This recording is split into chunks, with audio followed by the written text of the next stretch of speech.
Halo, perkenalkan nama saya Siska. Saya dari kelas 12 TKP 2. Di sini saya akan mempresentasikan tentang pengaruh positif dan negatif kemajuan iptek bagi Negara Kesatuan Republik Indonesia. Kalian udah ada yang tahu belum pengaruh dampak positif dan negatifnya? Kalau kalian belum tahu, simak video berikut ya.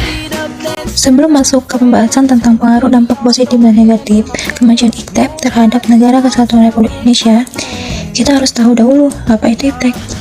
Iptek merupakan akronomi dari kata ilmu pengetahuan dan teknologi.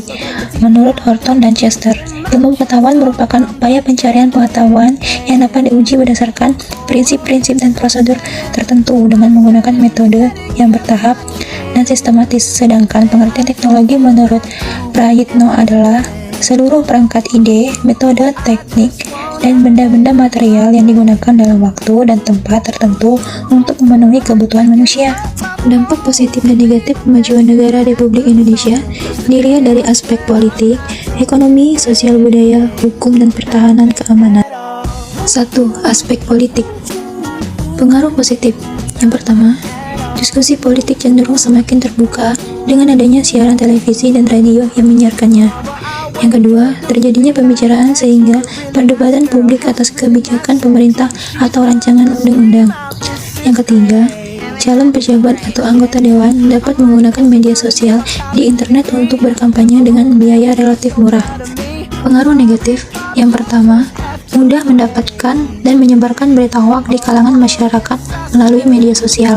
Yang kedua, kemungkinan dapat terjadi perpecahan di masyarakat akibat fanatisme ketika mendukung satu calon atau kelompok dan menentang calon atau kelompok lawan.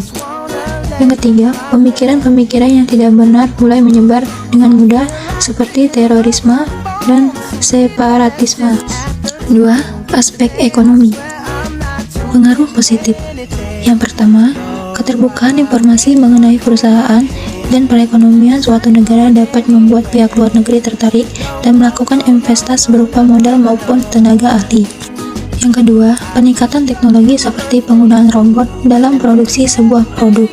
Yang ketiga, konsumen dapat dengan mudah mencari dan membandingkan berbagai produk sehingga dapat memilih produk yang diperlukan dengan lebih baik. Pengaruh negatif. Yang pertama, kecenderungan sikap konsumerisme akibat mudahnya mengakses informasi dan membeli aneka produk. Yang kedua, makin banyak pekerjaan diambil alih oleh teknologi seperti robot yang mengurangi lapangan pekerjaan. Yang ketiga, banyak produk yang ditawarkan melalui berbagai media dan dapat langsung diperoleh yang mungkin dapat membentuk generasi yang ingin memperoleh sesuatu dengan cepat tanpa menghargai prosesnya. 3. Aspek sosial dan budaya. Pengaruh positif.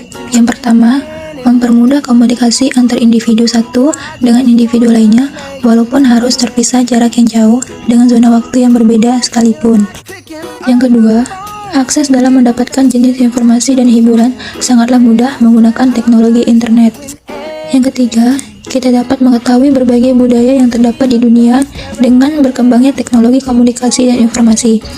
Hal ini dapat mendorong kita menghargai perbedaan, baik yang terdapat di masyarakat Indonesia maupun di masyarakat dunia. Pengaruh negatif. Yang pertama, berkurangnya komunikasi dan sosialisasi tatap muka secara langsung. Yang kedua, membuat kecanduan anak-anak untuk bermain game menggunakan smartphone hingga menyebabkan mereka malas belajar. Yang ketiga, maraknya budaya asing masuk melalui berbagai saluran informasi dapat mengikis budaya asing Indonesia bila tidak disaring dengan baik. 4. Aspek hukum dan pertahanan keamanan. Pengaruh positif. Yang pertama, membantu dalam menegakkan hukum seperti pemeriksaan DNA yang dapat mempermudah kepastian identifikasi kejahatan dan penggunaan CCTV untuk menjadi bukti yang dilandasi pelaku kejahatan. Yang kedua, perkembangan teknologi pertahanan keamanan dapat membantu negara dalam mengatasi ancaman peperangan dengan negara lain. Pengaruh negatif. Maraknya menyadap identitas dan merekam pembicaraan telepon seseorang dan biasanya digunakan untuk dimanfaatkan. Yang kedua, penggunaan pemalsuan identitas palsu yang digunakan untuk bertujuan kejahatan di dunia maya. Yang ketiga, pencurian data kartu kredit yang dapat terjadi secara elektronik.